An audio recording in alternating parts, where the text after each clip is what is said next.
Hello, guys. Welcome to my Week 13 Sunday and Monday Night Football predictions. I had a separate video for Thanksgiving and Black Friday, just so that, this wouldn't be some crazy long, predictions video. And this is being recorded the Tuesday before Thanksgiving, just so anybody knows, in case there's any information that comes out of like, oh, this guy's not going to play or something's happening. Just as a disclaimer, so you guys understand when I'm looking at these, matchups. And I'm not going to lie, I haven't looked at really all the games. So this is going to be kind of off the cuff of what I think is going to happen. Indianapolis Colts versus the New England Patriots. Obviously, the Colts losing last week to the Lions, not being able to do much offensively in terms of points. New England, not a good game. Last week against Miami, Miami really scoring at will against a sharp Tua Tagovailoa. And then the week before, they had played the Rams and played them fairly tight as well, but that ended up slipping away. Their last win coming against Chicago on the 10th of November. And then the Colts only winning one of their last three as well.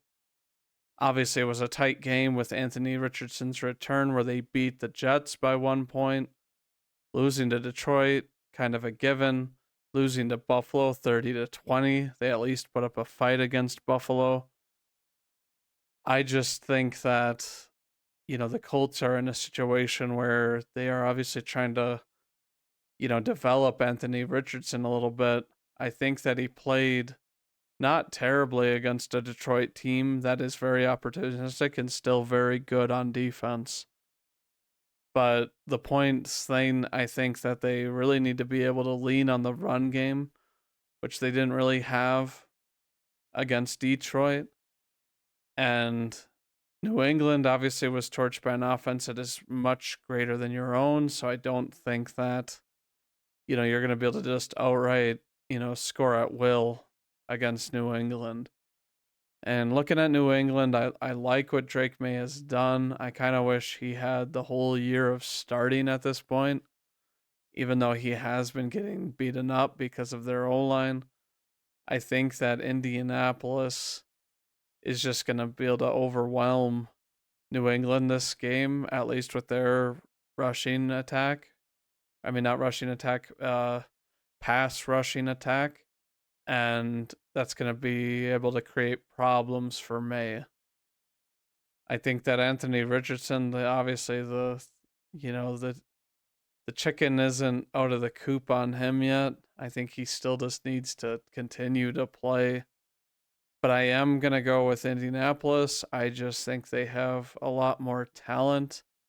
And while they're 5-7, they could still theoretically pull away some wins here and potentially make the playoffs if they start winning some games. But this is kind of a do or die. But I'm picking the Colts. Moving on, we have Steelers Bengals. Obviously, the Steelers got embarrassed against the Browns in Cleveland.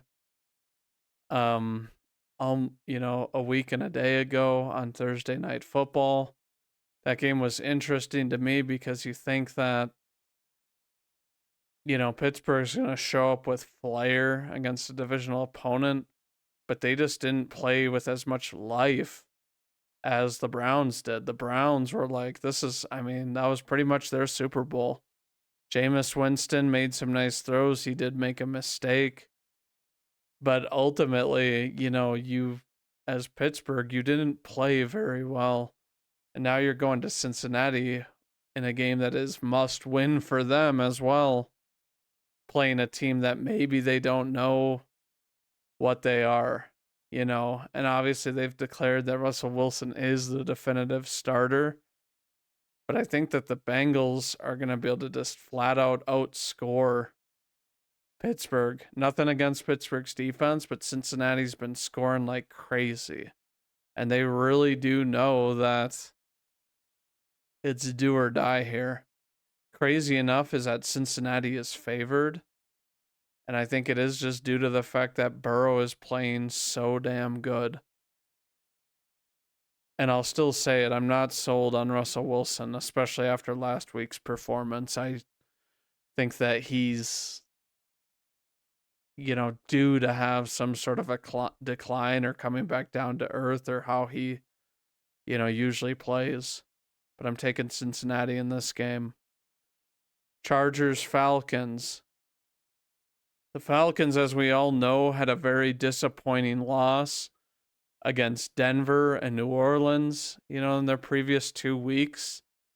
They obviously had a bye week last week to they really needed it to reassess what the heck is going on offense and with the team. The morale can't be very good. We obviously just saw the Chargers play very, very well against Baltimore on Monday night. And I did pick them to lose that game, but they played very well and they weren't willing to, give up. And Herbert, to me, has proven that he's a very great talent and that he can lead a team wherever he wants. And Los Angeles' defense, is very good. They played well enough to be able to, potentially beat the Ravens. Their offense just essentially kind of stalled out. But it was a learning curve against one of the top teams in the Ravens in the AFC. Now, with this game, obviously, the Chargers are visiting Atlanta. Atlanta really needs a home game, to be honest with you. And, you look at the NFC South standings, and I mean, you've got Tampa Bay at 5-6, and then Atlanta's at 6-5. They drop this game, they have the potential to be the same record with Tampa Bay, who has a weak opponent this week that I did happen to glance over. But I think that the Chargers take this game. I think they played a game that was, a lot kind of bigger than them for a younger team and a new system against a team that, knows what they're doing in the Ravens that had obviously an off week, prior to that. But I think the Chargers take this game. And I think it's an insult to them that they're only favored by 2.5 points. Moving on, we have Seahawks Jets. Seahawks winning their last game against the Cardinals. Their defense looked like they were on a mission. Arizona hasn't really been a team to have just been held down a good amount of points this year. Kyler Murray's been very good at keeping his team in it and then helping them score. Obviously, as we all know, he happened to throw a pick. That was just, bad. And he should have lived to play another down, to be honest with you. But looking at this, obviously they're playing a Jets team that has had so much media attention this year. People are sick of Aaron Rodgers saying he sucks. Even though he really hasn't played, I mean, to his standard, he's played bad, but he's still, a serviceable QB, I guess. A lot of bad news circulating about that team that seems to be false up until this point. But even with that being said, the Jets can't really do that much defensively, and they haven't been able to do much defensively.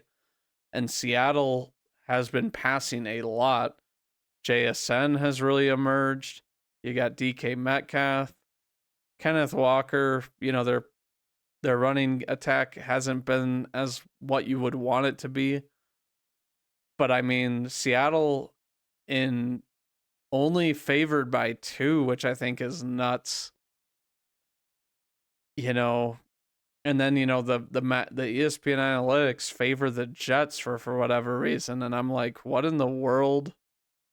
What in the world happened? Yeah, Gino's not playing perfect football or anything like that, but I just think it's kind of asinine that they give a little bit of favor to the Jets, who have been porous this year. And so I'm taking Seattle, and I expect them to maintain their division lead. Texans, Jaguars. Obviously a divisional matchup. The Jaguars, as we know, just had a bye week. And their game before that was a 52-6 loss to Detroit, where Goff just kept throwing. They kept him in for very, very long and that sort of thing. And this game, to me, just really will show me, whether the Texans are a team that can overcome what their problems have been this year, which are self-inflicted penalties and potentially, get on track to, maybe protecting Stroud better. I don't think all that he's done is on him, of course, but I do think that they need to scheme a bit better, which they have the tools to do it, and keep him safe, because you don't want him to keep getting hit week after week. And even though Jacksonville isn't very good, they are coming off a bye. It's a home game. It's a division game. And they do have some scrappy pass rushers with Allen and Walker. But I'm taking the Texans for this game just for the sole reason that they know that they really need a win and they need to start getting on track for December. Moving on, we have Cardinals-Vikings. The Cardinals losing last week, like I said, against Seattle, not being able to score, game-losing interception, only Kyler Murray's 4th of the year. Obviously, Sam Darnold has been playing pretty well. He does now have 10 picks on the year to 21 TDs. Aaron Jones has played very, very well for them. Justin Jefferson could more than likely have 1,000 yards after this game. And, as Minnesota, that being the only NFC North team that plays on Sunday, you're going to kind of know, with some crazy game in Detroit, you could potentially have the same record as the Lions. Obviously, that is kind of a long shot. It would take a hell of a game from the Bears to beat the Lions, but the Vikings playing the Cardinals, and the Cardinals just having, suffered a loss to Seattle, so they are now not the division leader and outside of the playoffs looking in with that. So looking at this, I think it's going to be a very scrappy game. I think that the Vikings might be liable to blitz a lot because Kyler is very elusive back there. But I think that Arizona just isn't going to be able to put up the yards or the points necessary to beat the Vikings. I think the Vikings are really looking, after last week with a crazy close win to Chicago where they could have lost, I think the Vikings are going to really look to rectify that and beat a team in the win column to kind of show that they are a team that's going to, people are going to have to take, seriously. And I think at this point, the Vikings have they've been good and their record is really good, but they've had some questionable things going on where it's like you let some teams back in it and you win too many of these close games, which may not always go your way in the playoffs. But much to my dismay, I am taking the Vikings over the Cardinals. Moving on, we have Titans, Commanders. Obviously, the Commanders got schooled by Dallas.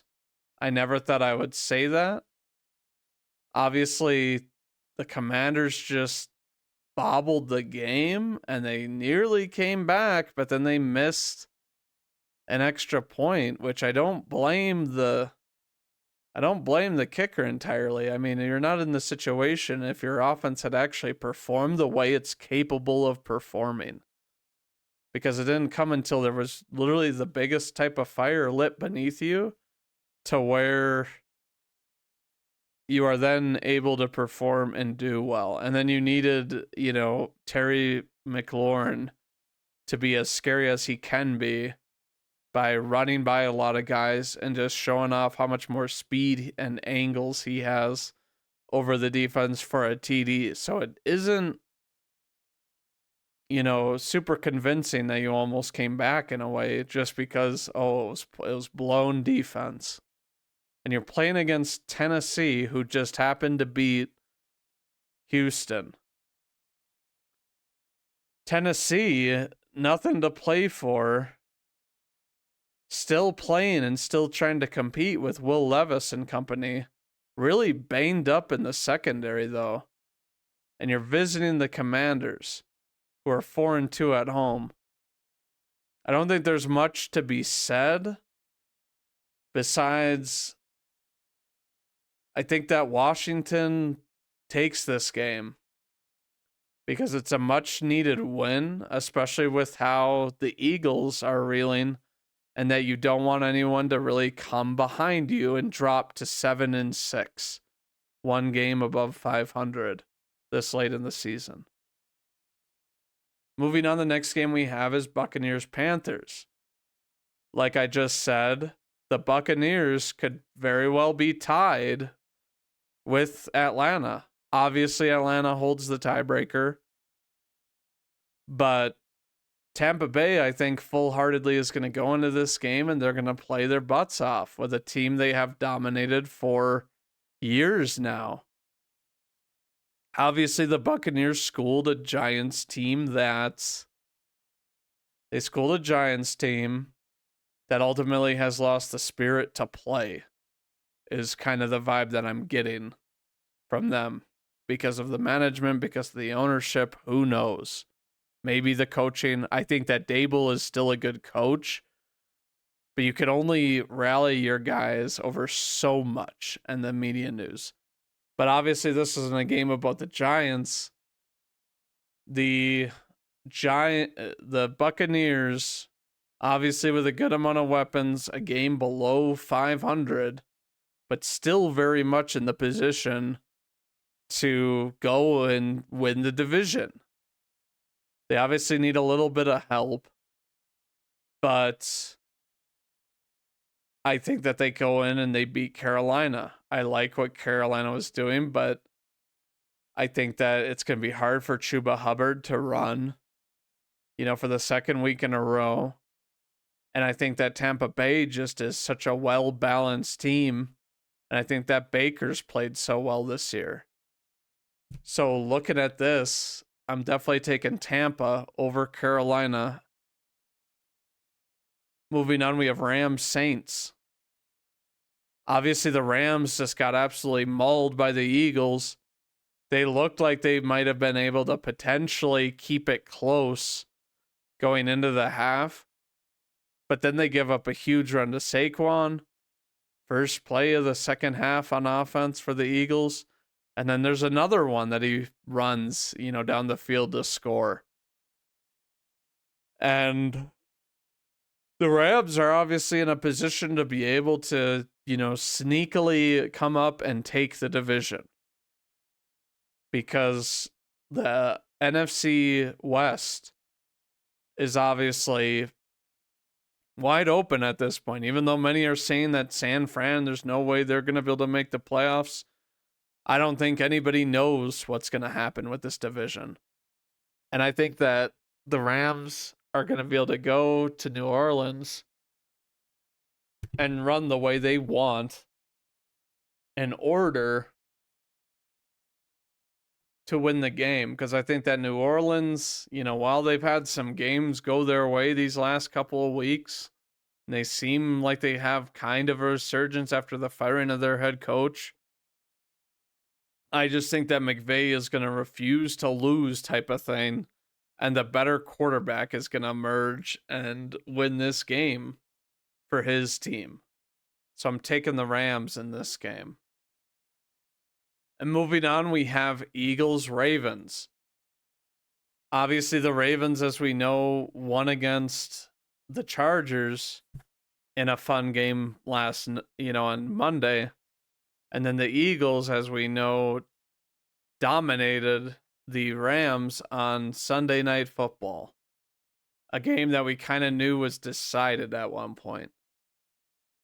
Now, Baltimore has a good O-line. I don't think Philadelphia is going to have as easy of time going after Jackson as they were against Stafford. Obviously, two as far apart as it might be in the league with mobility. Even though Stafford can run, but what Jackson does is magic when he is running. Looking at Baltimore, I just think it's going to be too much for the Eagles. And it's going to show that against a wide receiver core where they have a good amount of weapons and, they do a lot of good things, Jackson distributing the football. I think this is the game that the Eagles look vulnerable. And I think that Baltimore, with Roquan Smith probably coming back, the dude is an Iron Man. I think that they are going to be able to outscore the Eagles. I know it sounds kind of crazy because Philadelphia, the Ravens haven't had a great pass defense. Philadelphia has the likes of, Devonta Smith, who is now questionable. He missed last game. They still dominated.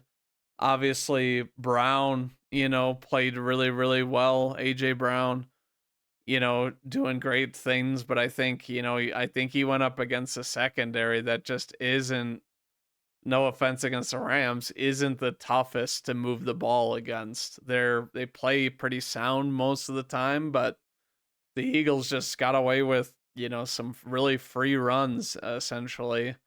And A.J. Brown was thrown to a lot because they just couldn't cover him with their inexperienced and unproven corners.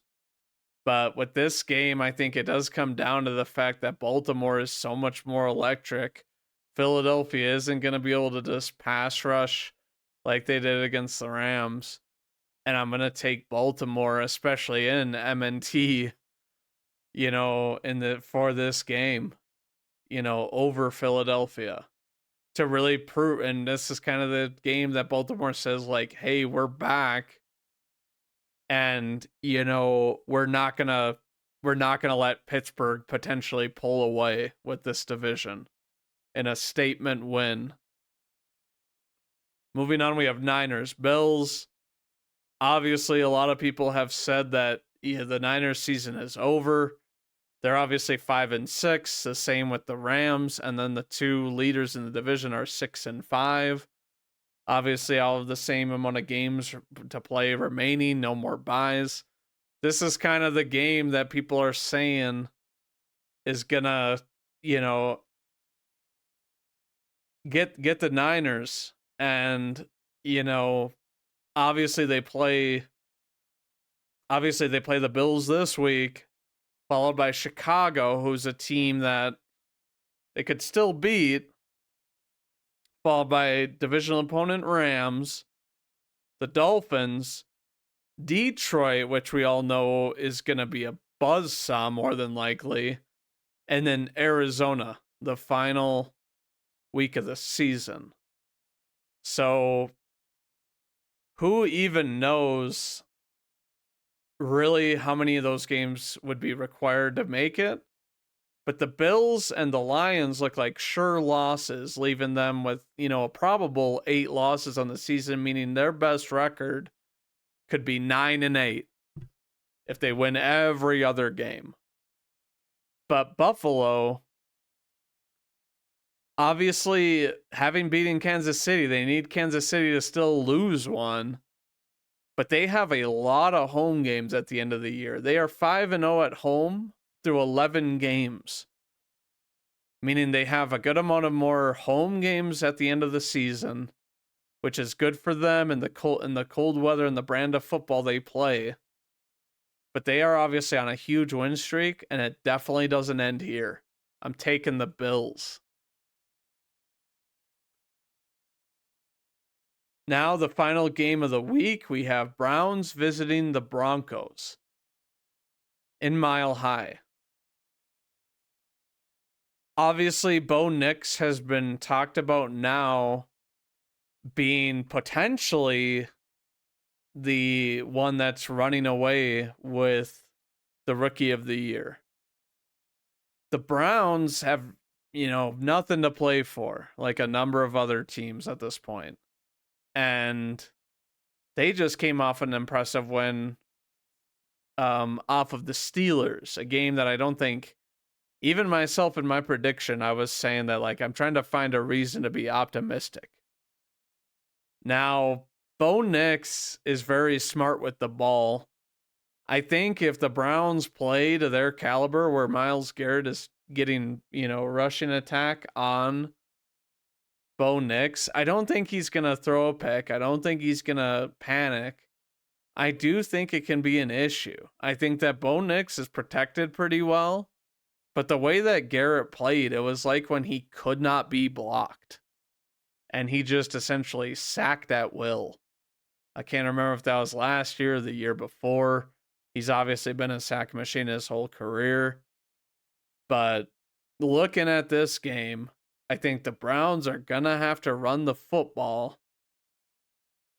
And the Browns just weren't giving up anything rushing either when they played the Steelers, who have a respectable run game. Obviously, the Broncos, their last four, they played the Raiders last week, handled them easily. Atlanta, they handled even with less effort. Nearly beat Kansas City, as we all know, and then got handed their butts by Baltimore almost a month ago. But looking at this, I just don't expect Jameis Winston to kind of keep on playing with the magic that he's going to play with. And there was just something special about that. They were playing the Steelers. It was in Cleveland, and everyone's saying, oh, they don't have anything to play for. Well, the Broncos do have something to play for in a very tight division. So, besides the Raiders. So, looking at this, I'm taking Denver at Mile High Monday night. I know that I've seen more and more, Broncos, excited Broncos fans living in Colorado myself lately, and just the overall attitude of the team and the mentality has, completely, 180'd from what had been happening the previous 2 years. And Bo Nix has, already solidified himself as a franchise QB, which Broncos fans couldn't be any more happy, as they haven't drafted a QB in quite a long time. But that's it for my predictions. This was the last game. If you guys liked the video, leave a like, comment on what you think is going to happen, or, how the games are going to play out. But as always, go Pack Go.